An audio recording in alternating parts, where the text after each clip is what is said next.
Cuando se habla de violencia, la violencia al interior de las familias y al interior de las relaciones, hay muchas aristas. Se lleva estudiando el tema por lo menos desde la década de 1950. En serio, más o menos de 1970. Aunque ha habido muchos incidentes de violencia en las parejas y en las familias, estudiando en serio los efectos no es algo demasiado en el tiempo muy largo. ¿Cómo se genera la violencia? ¿Cómo es que personas aparentemente pacíficas en unos contextos son violentos al interior de sus hogares? ¿Qué es lo que hay de fondo? Ese es un elemento que necesitamos analizar. Vamos a hablar de violencia en términos genéricos, porque está la violencia machista, sexista. Esa es una gran violencia que más o menos es la que acapara todos los programas de televisión, todos los programas informativos en relación a la violencia, porque hay mucha violencia hacia la mujer. Pero también está la violencia hacia los niños, que es practicada por mujeres y varones, y en un porcentaje altísimo por mujeres, que es obvio, porque son las que están más tiempo con los niños. También está la violencia hacia los ancianos, que son vulnerables, la violencia hacia los enfermos y dependientes, que es otro área de violencia en las familias, es decir, todos los sectores vulnerables. Y en el último tiempo, yo diría no más de 10 años, se está estudiando la llamada violencia cruzada, es decir, varones que maltratan a mujeres y mujeres a varones, y la violencia ejercida hacia varones, que no es muy, diría, común, pero cada vez es mayor. Y volvemos a lo mismo. No es que hoy día se esté maltratando más a varones, sino porque cada vez hay más varones que se atreven a decir, tengo un problema y esta es mi situación. Así que si ustedes miran esta gama de situaciones, no es solamente enfocada en un aspecto. Sigue siendo la pregunta relevante. ¿Cómo es que se genera? ¿Cómo es que personas que supuestamente aman terminan maltratando? ¿Y cómo es que generalmente se da la violencia en contextos donde gente dice amar y además maltrata? Padres que dicen amar a sus hijos, a sus padres y a sus enfermos, maridos que dicen amar a sus esposas y a sus hijos, y todos se convierten en maltratadores. ¿Por qué? La violencia tiene un alto componente vinculado con el aprendizaje. El aprender a resolver situaciones de frustración, situaciones de conflicto, situaciones de entredicho. La frustración es un elemento estresor que produce violencia. Pero no es que la frustración en sí me vaya a convertir en violento. Al comienzo, cuando en los estudios de frustración en psicología se trabajaba la frustración, se suponía que los frustrados siempre iban a terminar siendo violentos. Eso es falso. Se descubrió que hay un segmento de personas con un mal manejo de la frustración que terminan en actividades violentas. El estrés mal manejado también genera actitudes o situaciones de violencia. Y no estamos hablando de una situación puntual de estrés, sino estamos hablando de un estrés más o menos mantenido en el tiempo. Por ejemplo, se da el caso de cuidadores que tienen un alto índice de estrés que terminan siendo maltratadores. ¿Por qué? Porque un estrés mal manejado termina generando situaciones de frustración y situaciones de estrés emocional tan alto que terminan realizando acciones que nunca en su vida se les habrían ocurrido realizar. También el control, el mal manejo del control, es decir, el querer tener todo bajo mi mano y bajo mi mando, también genera situaciones de violencia.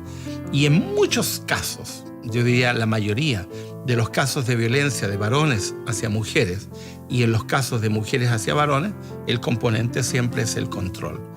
El deseo de manejar la relación y llega a índices donde la violencia se utiliza en el medio, se convierte en el medio para poder llegar al control. Entonces, la generación de la violencia no tiene un solo factor. Y está también el factor aprendizaje. Es decir, si me crié en un medio ambiente donde lo habitual era la violencia, obviamente esa va a ser mi reacción. Se han hecho estudios, por ejemplo, lamentablemente, de los niños soldados en los grupos subversivos, tanto en Sudamérica. Los primeros estudios comenzaron en El Salvador, luego en Bolivia, Perú, y lamentablemente en África, que se ha masificado, y ahora en Oriente Medio, donde se están repitiendo los incidentes de niños involucrados en conflagraciones. Y se ha estudiado profusamente el tema y se ha entendido que la cuestión tiene que ver con el aprendizaje. Las personas no nacen violentas. El contexto los convierte en personas violentas porque aprenden, entre comillas, a resolver las problemáticas mediante la violencia. Cualquier sea la situación, la violencia nunca es la salida. Ahora, si yo vengo de una familia donde el modelo ha sido violento, obviamente voy a repetir ese modelo en mi propia familia. Si vengo de un lugar, de una familia donde no se supo manejar el estrés y el estrés siempre terminaba en explosiones que son aliviadoras, porque si una persona está viviendo una cantidad enorme de estrés y de pronto tiene una explosión violenta, esa explosión es liberadora, te libera. Pero ¿a qué costo? Es como un elefante en cristalería. Lo liberas, pero rompes todo en el camino.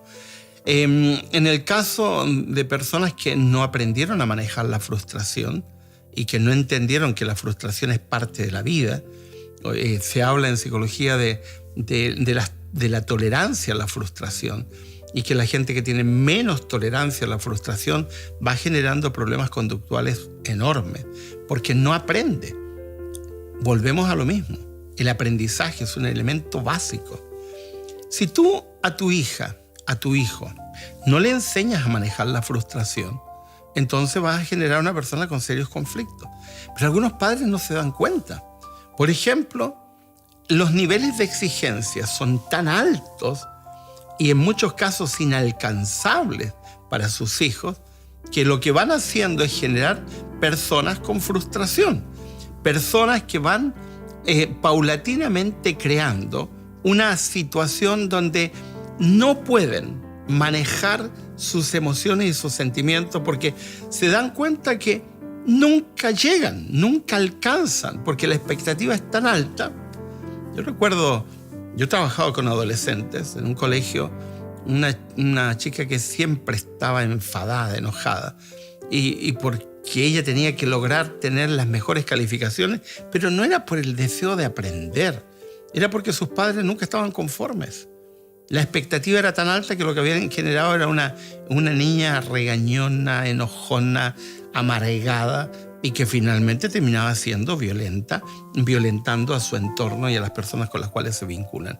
Ese es el costo de no hacer las cosas bien. La violencia se genera. La violencia no es espontánea. Y ahora vienen las cosas extrañísimas. Una persona, las personas que ejercen violencia al interior de su familia, generalmente, con raras excepciones, no son violentas fuera de su entorno familiar. Y eso descolocaba, digamos, porque ya no, a los especialistas. Pues sí, pero ¿cómo es posible que esta persona sea tan violento dentro de su hogar y tan simpático fuera de su casa? Y también eso descoloca a la gente de afuera, porque no creen. Dicen, no es posible si la persona es tan amable, es tan simpática, es tan agradable. Claro, porque la violencia también es una conducta que está vinculada con la manipulación, con el ejercicio del control, con el manejo del estrés y la frustración. Tú tienes gente que se enoja con el jefe, pero no agarra a trompadas ni a puñetazos al jefe. Llega a la casa y agarra a trompadas y a puñetazos a sus hijos, a su esposa, que no tienen absolutamente nada que ver con la situación que están enfrentando. La situación es en su trabajo, pero su desahogo es en su casa, por mal manejo, porque no entienden cómo funciona la situación. Y hay gente que exige, incluso mujeres y varones, que su familia los entiendan por la presión que están teniendo en su trabajo. Y un niño tendría que pensar, ¿y por qué tengo que aguantarlo? Una situación que es de su trabajo, ¿por qué tendría que trasladarlo a su casa? Lo mismo te digo como especialista.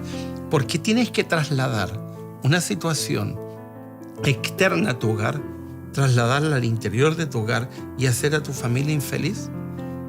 ¿Cómo es que no logras entender que la violencia es voluntaria? ¿Yo elijo ser violento?